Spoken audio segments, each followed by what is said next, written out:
ಇವತ್ತು ಕೂಡ ತುಂಬಾ ಕಡೆಯಿಂದ ಜನಗಳು ಮನೆಗೆ ಬರ್ತಾ ಇದ್ದಾರೆ.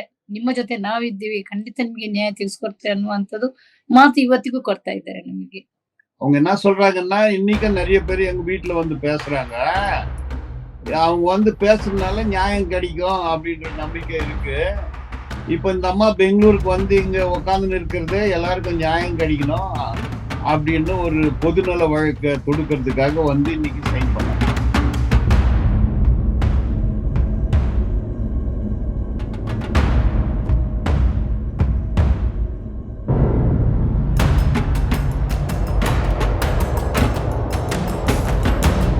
வேதவல்லியை கொன்று பிணத்தை எரித்து 50 ஆண்டு காலம் உருண்டோடி விட்டது. பத்மலதாவை கற்பழித்து கொலை செய்து 45 வருடம் உருண்டோடி விட்டது. சௌஜன்யாவை கொலை செய்து கற்பழித்து பிணத்தை சிதைத்து இப்போ 14 வருஷம் ஆகுது. இந்த போலீஸ் எல்லாம் பொய் சார்ஜ் ஷீட் போடுறானுங்களா, அவங்களையும் விசாரணை செய்யல. இந்த டெம்பிள் அத்தாரிட்டிஸை விசாரணை செய்யல.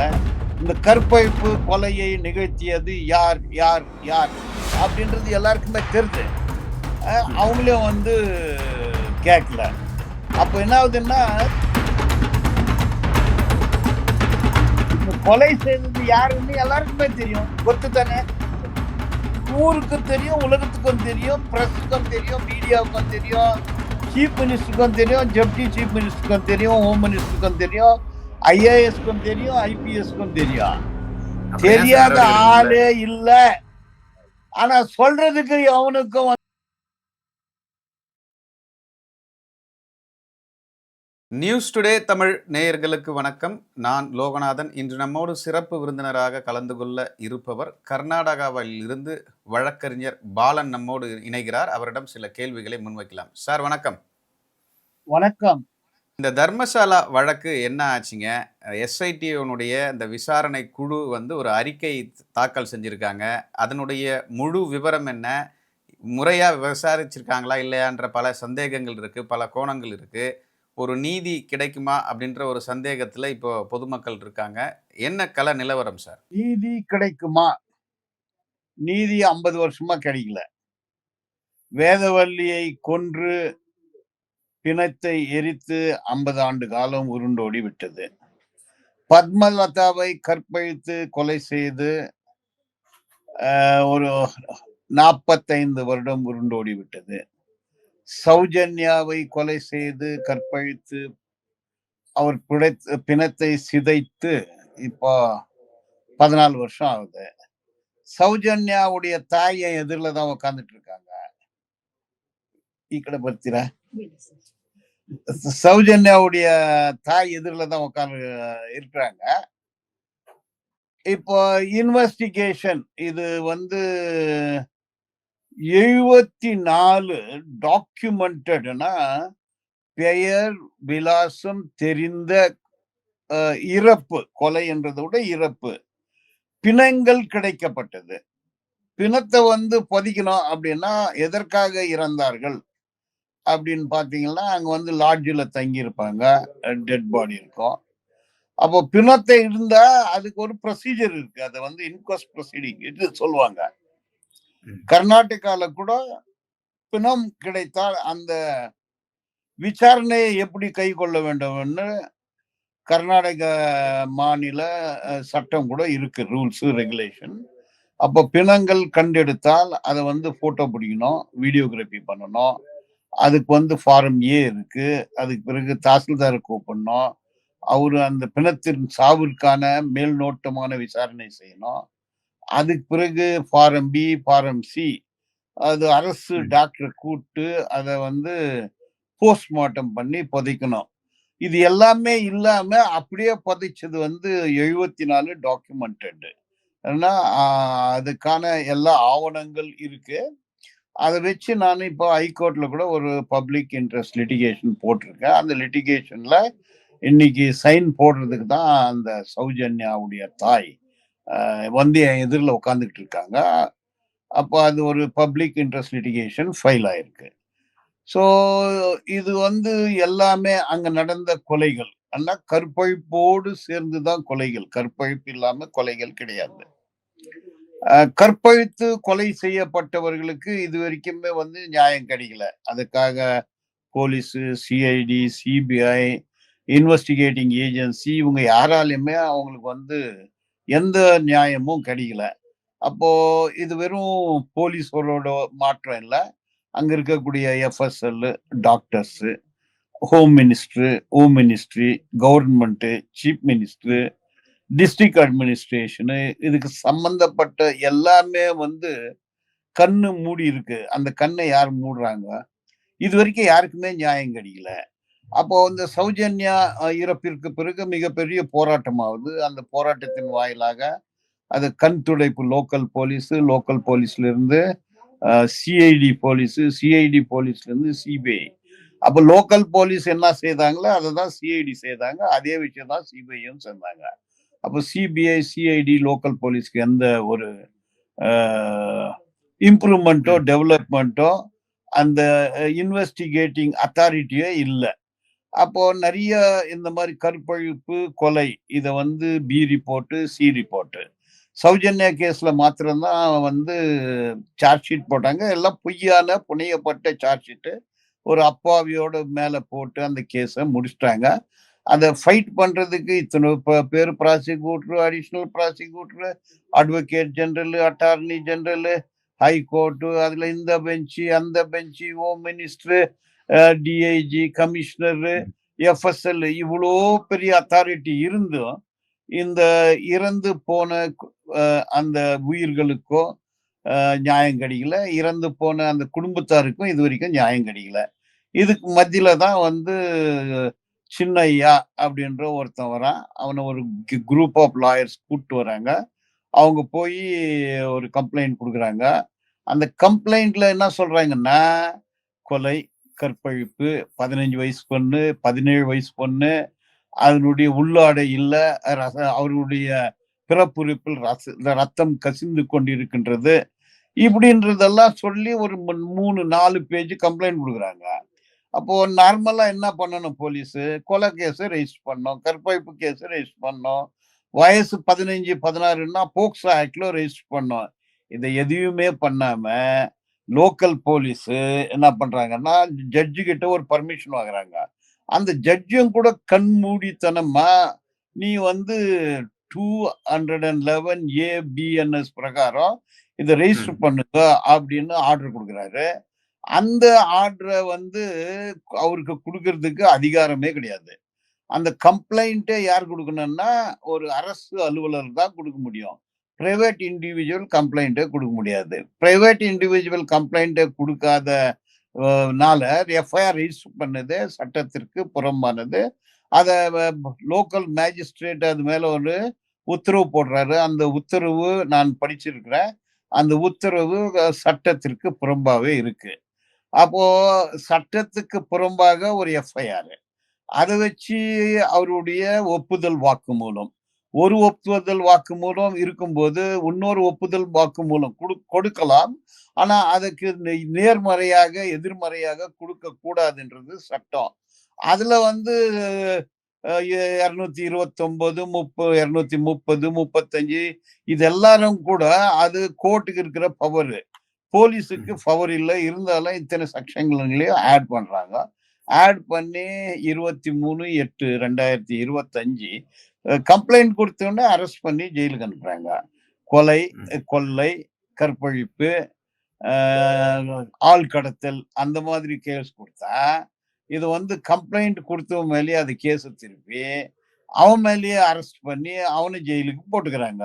அதுக்கு பிறகு இந்த போராட்டத்துல ஈடுபட்ட அந்த 4 பேரு, விட்டலகவுடா, திம்ரோடி, மட்டன் அவர், ஜெயந்த், இவங்க 4 பேரையும் வந்து கிட்டத்தட்ட ஒரு 200 மணி நேரம் 10 நாள் நோட்டீஸ் கொடுத்து கூப்பிட்டு அவங்கள பயங்கரமா தொந்தரவு கொடுத்துருக்குறாங்க. அப்புறம் நீங்க அவங்கள அரெஸ்ட் பண்ணி ஜெயில போடுற மாதிரி ஒரு தீர்மானத்துக்கு இந்த எஸ்ஐடி வந்து அவங்களுக்கு நோட்டீஸ் கொடுக்குறாங்க. அந்த நோட்டீஸ் எங்கிட்ட கொண்டு வரும்போது நான் அது மேல ஹைகோர்ட்ல ஒரு பெட்டிஷன் போட்டு அவங்களுக்கு வந்து தொந்தரவு கொடுக்க கூடாது அப்படின்ற ஒரு ஆர்டர் வாங்கினோம். அதுக்குள்ள வேற யாரையும் ப்ளீடிங் அப்ளிகேஷன் போட்டு அவங்க ஸ்டே வாங்குனாங்க. அப்புறம் அந்த ஸ்டே வெக்கேட் ஆச்சு. அந்த கேஸ் இன்னைக்கு கூட ஹைகோர்ட்ல வந்தது. நான் தான் அவங்களுக்கு ஆஜரானேன். அப்ப ஹைகோர்ட்ல என்னுடைய வாதம் என்ன, நீ கேஸ் ரைஸ் பண்ணதே சரியில்ல. இது எல்லா ப்ரொசீஜருமே சட்டத்திற்கு புறம்பா இருக்கு. அதனால it should be set at right அப்படின்னு ஆர்குமெண்ட் பண்ணேன். பட் அவங்கள ஹராஸ் பண்ணக்கூடாது இந்த பெட்டிஷனர. தொடர்ந்து வந்து புலன் விசாரணை தொடரணும் அப்படின்னு சொல்லி உத்தரவு போட்டாரு. இப்போ வந்து ஒரு ரிப்போர்ட் போட்டுக்கிறாங்க. ஒரு 4000 பேஜ் கொண்ட பக்கங்கள் கொண்ட ம். ஒரு ரிப்போர்ட்டே எஸ்ஐடி போட்டிருக்காங்க. அந்த ரிப்போர்ட்ல என்னன்னா, வேற இடத்துலயும் கூட கொலைகள் இத நாங்க இன்வெஸ்டிகேட் பண்றோம். இத வந்து புலன் விசாரணை செய்றோம். சில தடயங்கள் எங்களுக்கு கிடைச்சிருக்கு அப்படின்னு தான் போட்டிருக்காங்க. பட் என்ன ம். தடயம், யாரு, அவங்களுக்கு ஏன் நோட்டீஸ் குடுக்கல? அது வந்து பெரிய கொஸ்டின் மார்க். அப்போ இந்த ரிப்போர்ட்ல வந்து இந்த விசில் ப்ளோவர்ஸ் இதுக்கு ம். நியாயம் வேண்டும் என்று யார் போராட்டம் செய்தார்களோ அவர்கள் மீது வழக்கு பதிவு பண்ற மாதிரி தான் அது இருக்கு. அது கூட 215 பிரிவு பிஎன்எஸ்எஸ்ல போட்டுக்கிறாங்க. 215ல சார்ஜ் ஷீட் போட முடியாது. ரிப்போர்ட் கூட ம். போட முடியாது. அந்த ரிப்போர்ட் கூட சட்டத்துக்கு புறம்பா தான் இருக்கு. இந்த எஸ்ஐடிக்கு இந்த கைடன்ஸ் எந்த பப்ளிக் ப்ராசிக்யூட்டர் யார் ஐடியா குடுக்குறாங்கன்னு தெரியல. ஃப்ரம் டே ம். 1 இந்த ப்ரொசீஜர் அவங்க ஃபாலோ பண்றதெல்லாம் கூட சட்டத்திற்கு புறம்பா தான் இருக்கு.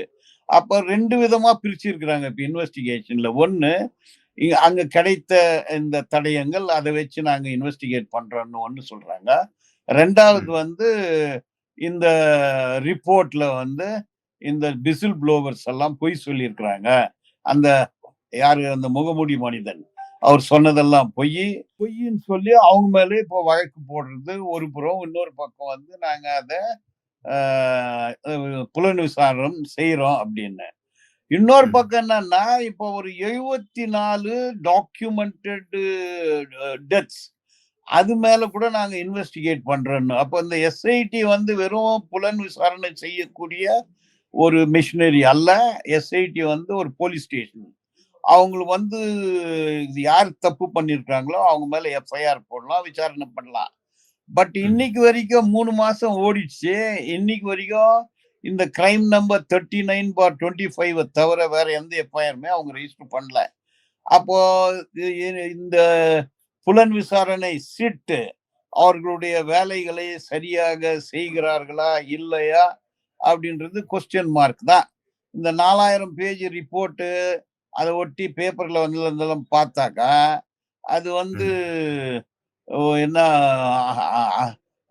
மணல் மேடு மாரி தான் தெரிது அது. ஓகே. ஆகவே இது இது வந்து இப்பத்துக்கு மீடியாவுடைய அட்ராக்ஷன் கம்மியா இருக்கு. ம். போராட்டங்களும் இல்ல. டிவில ஜாஸ்தி வர்றதில்ல. இப்ப இந்த யூடியூபர் எல்லாம் ஆக்டிவ் இருந்து இப்ப இன்ஆக்டிவ் ஆயிக்கிறாங்க. இது இந்த ஓகே. நிலைமையில தான் இருக்கு. Okay sir. இப்போ அவங்க கொடுத்த அந்த அறிக்கை வந்து ஒரு போகஸ் மாரி நம்ம ஃபீல் பண்ணலாமா? இல்ல உண்மையிலேயே கொடுக்கப்பட்ட அறிக்கையா? இதுக்கப்புறம் அவங்க முறையான விசாரணை பண்ணுவாங்களா? பண்ண மாட்டாங்களான்றது ஒரு கேள்விக்குறியா இருக்கு. இந்த கேஸ் என்ன ஆச்சு? நியாயம் கிடைக்குமா? கிடைக்காதான்றது ஒரு பக்கம் இருந்தாலும், இவங்க முறையா விசாரணை செய்யலன்றது இப்ப நிரூபணம் ஆயிருக்கா? போத் ஹாட் அண்ட் கூல்ன்றாங்கல்ல. ஒரு பக்கம் சூடு, இன்னொரு பக்கம் வந்து சில்லுன்னு இருக்குன்றாங்கல்ல. அந்த மாரி ப்ளோவிங் ஹாட் ம். And cool. ம். ஹார்ட் யார் மேல இருக்குதுன்னா, இந்த விசில் ப்ளோவர்ஸ் யார் போராட்டம் பண்றாங்களோ, அவங்களுக்கு ம். அரெஸ்ட்டு. அவர்களுக்கு சிறைவாசம். அவங்க மேல விசாரணை நடத்துறாங்களே தவிர, இதுவரைக்கும் இந்த பாதிப்புக்கு உள்ளானவர்களுடைய அந்த நியாயம் கேட்டு போராட்டம் இருக்கே, இந்த ம். அநியாயத்தை செய்தது யார்? அப்படின்றது எல்லாருக்குமே தெரிஞ்சு எல்லாருமே பேசுறாங்க. இத இந்த தவறை செய்தவன், இந்த குற்றத்தை செய்தவன் யார்? இதுவரைக்கும் எவனையும் கூப்பிட்டு விசாரணையே பண்ணல. டெம்பிள் அபிஷியல்ஸ கூப்பிடல. இந்த ம். போலீஸ் எல்லாம் பொய் சார்ஜ் ஷீட் போடுறானுங்களே, அவங்களையும் விசாரணை செய்யல. இந்த ம். டெம்பிள் அத்தாரிட்டீஸ விசாரணை செய்யல. இந்த கற்பழிப்பு கொலையை நிகழ்த்தியது யார்? யார்? யார்? அப்படின்றது எல்லாருக்குமே தெரிது. ம். அவங்களையும் வந்து கேட்கல. அப்ப என்ன ஆகுதுன்னா, இந்த இன்வெஸ்டிகேஷன் வந்து யாரு நியாயம் கேட்கிறானோ அவன் மேல கேஸு. யாரு அநியாயம் பண்ணியிருக்கான், கொலை குற்றம் செய்தான், கற்பழிப்பு செய்தான், அவன வந்து கூப்பிட்டதாவோ, விசாரணை செய்ததாவோ எந்த செய்தியும் இல்ல, ஆவணமும் இல்ல, அந்த ரிப்போர்ட்ல கூட அதை ஒட்டி இல்ல. Okay sir. இப்போ மிகப்பெரிய ஒரு இன்வெஸ்டிகேஷன் போனாலும் பல ஆண்டுகளா தொடர்ந்து கொலைகள் தான் நடைபெற்று வருகிறது. இதுதான் வந்து நமக்கு சமீபத்தில தெரியக்கூடிய ஒரு விஷயம். யாருமே கை வைக்க முடியாத ஒரு நிலையில இருக்காரா அந்த வீரேந்தர் ஹெக்டே, அந்த தர்மசாலா ஃபேமிலி? இப்போ நீங்க பேரை சொல்றீங்க, நான் பேரை சொல்லல. ம். அவரை இதுவரைக்கும் கூப்பிட்டு புலன் விசாரணை செய்யவே இல்ல. அவர் சம்பந்தப்பட்டவரையும் யாரையும் கூப்பிட்டு செய்யல. அவர் அப்பப்போ ஹைகோர்ட்ல போய் ஸ்டே வாங்குவாரு. அவர் வந்து செஷன்ஸ் சிவில் கோர்ட்ல ஸ்டே வாங்குவாரு. அவருக்கு வந்து ஐ5 லாயர்ஸ் இதெல்லாம் பண்ணி எல்லாரையும் பேசவே கூடாதுன்னு வாய் பூட்டு நிறைய போடுவாரு. ஜான் ரோ ஆர்டர், கேக் ஆர்டர்ன்றாங்கல்ல, அந்த மாதிரி ஆர்டருங்களை வாங்குவாரு. அவரை நெருங்கவே முடியல. ஊரே பேசுது. சௌஜன்யாவை கொன்றது யார்? வேதவள்ளியை கொன்றது யார்? யார் என்பது எல்லாருக்குமே தெரியும். இவன் தான் கொன்னான்டான்னு இது வரைக்கும் யாரும் கேஸ் போடுறது தாக்கத்தோ தைரியமோ இல்லை. யூடியூபர் இவங்களுக்கு கூட அவங்க வெளியே கொண்டு வரணும் இல்லை, இவன் தான் பண்ணான்னு இது வரைக்கும் யாரும் சொல்லிய எதுக்கு? இப்போ ஒரு போராட்டம் நடத்துறாங்க நாளைக்கு. சௌஜன்யாவை கொன்றது யார்? யார்? நீ சொல்லு, யார் கொன்றாங்கன்னு சொல்லு. 13 வருஷமா கொன்றது யாருன்னா அப்ப உனக்கு தெரியலையா? எதுக்காக வந்து போராட்டம் பண்றவங்க இந்த கொலைகளை செய்தது யாரு அப்படின்னு ஏன் கொஸ்டின் போடுறீங்க? இவன் தான் செய்தான், அவனை அரெஸ்ட் பண்ணு ஏன் பண்றது இல்ல? எல்லாமே அரசியல் கட்சியிலிருந்து எல்லாமே சௌஜன்யாவை கொன்றது யார்? வேதவல்லியை கொன்றது யார்? கொலைகளை செய்தது யார்? கற்பழிப்பை செய்தது யார் அப்படின்னு கொஸ்டினோட வைக்கிறாங்களே, அதுக்கு ஆன்சர் ஏன் சொல்றது இல்லை இவங்க? இல்ல அவ்வளவு பெரிய ஆளா இவரு? ஒரு இந்திய கவர்மெண்ட்டுக்கு சப்போர்ட் பண்ணக்கூடிய ஆளா? அது வேற விஷயம். யாருமே இவர் தான் பண்ணாருன்னு ஏன் சொல்றது இல்ல? ஏன்னா தெரியலையா? மீடியாலயும் கூட எந்த மீடியாலும் பலானவர் தான் இதுக்கு காரணம் அப்படின்னு ஏன் சொல்றது இல்ல? சார் அது எவிடன்ஸ், ப்ராப்பர் எவிடன்ஸ் இருந்தா தான் சொல்ல முடியும். உங்களுக்கு தெரியாத சட்டமன்றம் இல்லை. அப்படின்னா 12 வருஷமாவே தெரியலையா? எவிடன்ஸே இல்லன்றீங்களா? இப்போ எவிடன்ஸ் வந்து யார் கிரியேட் பண்ணணும்? இல்லன்றீங்களா? யார் கலெக்ட் பண்ணணும்? போலீஸ் கலெக்ட் பண்ணோம். எல்லாருக்குமே தெரியும் யாருன்னு. திருப்பியும் யார் யாருன்னு கேக்குறாங்க. இந்த ஆள் தான் ஏன் பண்ணான்றது யார் சொல்லணும் சார்? இது கண்ணு நேரா மீடியா சொல்லணும், அந்த ஊர்க்காரங்க சொல்லணும், அரசியல்வாதிகள் சொல்லணும், சமூக ஆர்வலர்கள் சொல்லணும். யாருமே சொல்லனா மிகப்பெரிய ஒரு அதிகாரத்தின் உச்சத்துல இருக்காரு அவரு. அப்ப எல்லாரும் வந்து பயப்படுறாங்களா? அதுதான் உங்களோட கேக்குறேன். எல்லாரும் பயப்படுறாங்களா? நீ வந்து ஒரு ஃபீல்டு, இது பாக்ஸிங். நீ ஃபீல்டுக்கு வந்த பிறகு எதிரில் இருக்கிறவன் எவ்வளவு பலசாலி தான் நாக் அவுட் பண்ண, இல்ல அடினா வாங்கினல, இவன் தான் ஏன் பண்ணான் அப்படின்னு ஏன் சொல்றது இல்லை யாரும்? பயமா ಇಲ್ಲ ಪಣಮ? ಈಗ ನಾನು ಹೇಳೋದು, ಈಗ ಯಾರು ಕೊಂದಿದ್ದು ಯಾರು ಗೊತ್ತಿಲ್ವಾ ಇವ್ರಿಗೆ? ಇಂಥದವನ್ನ ಕೊಂದಿದ್ದ ಅಂತ ಹೇಳ್ಬೇಕಲ್ಲ. எதிரில் அந்த ஜெர்னலிஸ்ட், இந்த போராட்டக்காரர் எதிரில் தான் இருக்காரு. சௌஜன்யா அவர் அம்மாவும் இருக்காங்க. அவங்களுக்கு கன்னடத்துல அதான் சொல்றேன். இந்த கொலை செய்தது யாருன்னு எல்லாருக்குமே தெரியும். கொத்து தானே?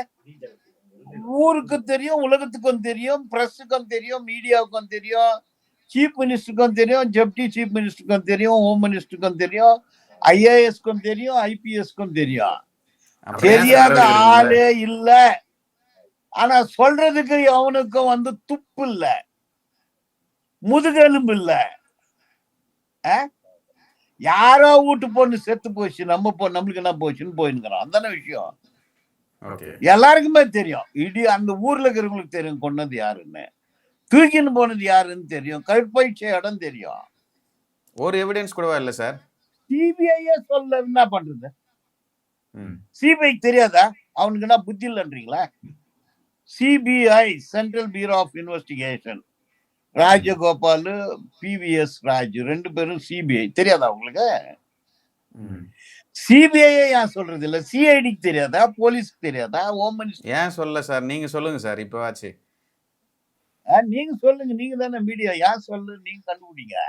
இல்ல பயமா, பணமா, எல்லாம் சேர்ந்தத ஒரு பவரா, எல்லாம் எது சார் அங்க மறைக்குது? எது மறைக்குது? கொஸ்டின் மார்க் அங்கேயே விட்டுற விடுங்க. சரி, சௌஜன்யா அம்மா என்ன சொல்றாங்க? ஒரு வார்த்தை பேச சொல்லுங்க அவங்கள. வணக்கம்மா. நமஸ்காரம். நமஸ்தே. நமஸ்தே சார்.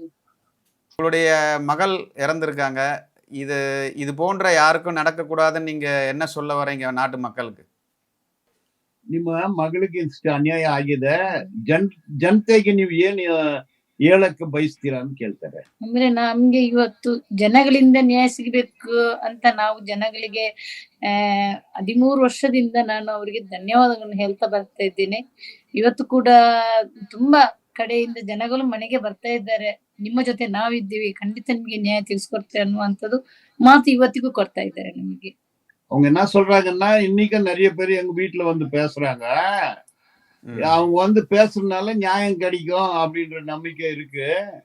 இப்ப இந்த அம்மா பெங்களூருக்கு வந்து இங்க உட்கார்ந்துன்னு இருக்கிறதே எல்லாருக்கும் நியாயம் கிடைக்கணும் அப்படின்னு ஒரு பொதுநல வழக்க தொடுக்கிறதுக்காக வந்து இன்னைக்கு சைன் பண்ணாங்க. இப்ப நீண்ட நாட்களா உங்க பொண்ணுக்கான அந்த நியாயம் கிடைக்கலையே, உங்களுக்கான அந்த மன வருத்தம் எப்படி இருக்கு? எப்படி ஃபீல் பண்றீங்க? அவங்க தான் கண்ணுல தண்ணி விட்டாங்க. ಓಕೆ. ನೀங்க ಅದ ಕೇಕ ಹ್ಮ್. ಕ್ವಶನ್ ಇಷ್ಟು ವರ್ಷ ನಿಮ್ಗೆ ನ್ಯಾಯ ಸಿಗ್ಲಿಲ್ಲಲ್ಲ, ಅದನ್ನ ಹೆಂಗ್ ಫೀಲ್ ಮಾಡ್ತೀರಾ ಅಂತ ಕೇಳ್ತಾರೆ. ಎಲ್ಲಿವರೆಗೂ ನ್ಯಾಯ ಸಿಗುತ್ತೆ ಅಲ್ಲಿವರೆಗೂ ನಾವು ಖಂಡಿತವಾಗಿ ಹೋರಾಟ ಮಾಡ್ತೀವಿ ಸರ್. ನಮ್ಗೆ ನ್ಯಾಯ ಬೇಕು. அவங்க நீதி கிடைக்கும் வரை போராடுவோம்னு சொல்றாரு. Okay sir. கடைசி ஒரே ஒரு கேள்வி சார். இந்த தர்மசாலா மக்கள் இருக்காங்கல்ல, அந்த எல்லா பிரச்சனைகளும், எல்லா கொடுமைகளையும் பார்த்துட்டு இருக்காங்கல்ல, அவங்களுக்கு நீங்க சொல்லக்கூடிய ஒரு அறிவுரை என்ன? இல்ல என்ன சொல்ல வரீங்க? என்ன கேக்குறீங்களா, அந்த அம்மாவை கேக்குறீங்களா? Madam sir. ಸೌಜನ್ಯ ಹಂಗ ಅಮ್ಮವೇ. ಆ, ಅಲ್ಲಿರೋ ಜನರಿಗೆ ಏನ್ ಹೇಳಕ್ ಬಯಸ್ತೀರಾ ಅಂತ ಕೇಳ್ತಾರೆ. ಇಲ್ಲಿ ನಮ್ಮ குறிப்பா ಧರ್ಮಸ್ಥಳದಲ್ಲಿ தர்மசாலா மக்களுக்கு. ಇಲ್ಲ ಅಂದ್ರೆ ಯಾಕಂದ್ರೆ ನಮ್ಗೆ ಧರ್ಮಸ್ಥಳದಲ್ಲಿ ಯಾರು ಕೂಡ ಸಪೋರ್ಟ್ ಇಲ್ಲ. ಸ್ವಲ್ಪ ಜನ ನಮ್ಗೆ ಸಪೋರ್ಟ್ ಇದ್ದಾರೆ ಹೊರತು ನಮ್ಮ ಮನೆ ಪಕ್ಕದವರು ಯಾರು ಕೂಡ ನಮಗೆ ಸಪೋರ್ಟ್ ಇಲ್ಲ. ಒಳಗಿಂದ ನಮಗೆ ಸಪೋರ್ಟ್ ಖಂಡಿತ ನ್ಯಾಯ ಸಿಗ್ಬೇಕಂತ ಹೇಳ್ತಾರೆ ಹೊರತು ಎದುರುಗಡೆ ಏನು ಹೇಳಲಿಕ್ಕೆ ಬರುದಿಲ್ಲ. ಯಾಕಂದ್ರೆ ಅವರಿಗೆ ಅಷ್ಟು ಅಲ್ಲಿ ಅವರ ಭಯ ಇದೆ. தர்மஸ்தல எல்லாருக்கும் எல்லா உடைய அங்க இருக்கக்கூடிய எல்லா ஆஸ்தி, ஹோட்டலு, லாட்ஜி, ஆட்டோ எல்லாம் அவங்க கண்ட்ரோல்ல இருக்கு. அதனால ஓப்பனா யாரும் சப்போர்ட் பண்றதுக்கு வர்றதில்ல. அப்போ ம். இத்தனை வருஷமா நாங்க போராட்டம் பண்றோம். இதுல வந்து முடிவு தெரிற வரைக்கும் நாங்க போராடுவோம்னு சொல்றாங்க. நிறைய பேர் சரிங்க வீட்டுக்கு சார். வந்து போராட்ட ஆட்கள் சொல்றாங்கன்னு சொல்றாங்க. சௌஜன்யாவுக்கு நடந்த அதே விஷயம் வந்து தர்மசாலாவில் இருக்கக்கூடிய பெண்களுக்கு நடக்காதுன்னு சொல்ல முடியுமா? அப்படி நடந்தால் அந்த மக்கள் என்ன பண்ணுவாங்கன்னு அவங்க கிட்ட ஒரு கேட்டு சொல்லுங்க. ಇಲ್ಲ ಅದಕ್ಕೆ ಈಗ ಬೇರೆಯವ್ರಿಗೆ ಈ ತರ ಆಗುತ್ತಾ ಆಗೋದಿಲ್ವಾ ಅಂತ ಕೇಳ್ತಾರೆ. ಅಂದ್ರೆ 13 ವರ್ಷ ನಂತರ ಅಲ್ಲಿ ಯಾವ್ದು ಕೊಲೆ ಪ್ರಕರಣ ಆಗಿಲ್ಲ. ನಮ್ಮ ಮಗಳು ಇವತ್ತು ಕೊನೆಯಾಗಿದ್ದಾಳೆ. ನೋಡಿ, ಸೌಜನ್ಯ சௌஜன்யா ரேப் அண்ட் மர்டருக்கு பிறகு, இந்த போராட்டத்துக்கு பிறகு இந்த மாதிரியான ஒரு அநியாயம் எந்த பொண்ணுக்குமே நடக்கலாங்க. கற்பழிப்பும் நடக்கல, அப்புறம் கொலை கூட நடக்கல. இந்த போராட்டத்தின் விளைவு நூறுக்கணக்கான பெண்களுடைய உயிரையும் அவர்களுடைய உடைமையும் காப்பாற்றப்பட்டது அப்படின்னு சொல்றாங்க. நன்றி அம்மா. Okay okay. பல்வேறு விஷயங்களை குறிப்பாக எஸ்ஐடியினுடைய அறிக்கை என்ன சொல்லியிருக்கு, அங்கே கள நிலவரம் என்ன அப்படின்ற பல விஷயங்களை நியூஸ் டுடே தமிழுக்கு குறிப்பாக வந்து சௌஜன்யாவோட அம்மா வந்து பேசியிருக்காங்க. ரொம்ப நன்றி தெரிவிச்சுக்கிறேன் சார் உங்களுக்கு. ஓகே.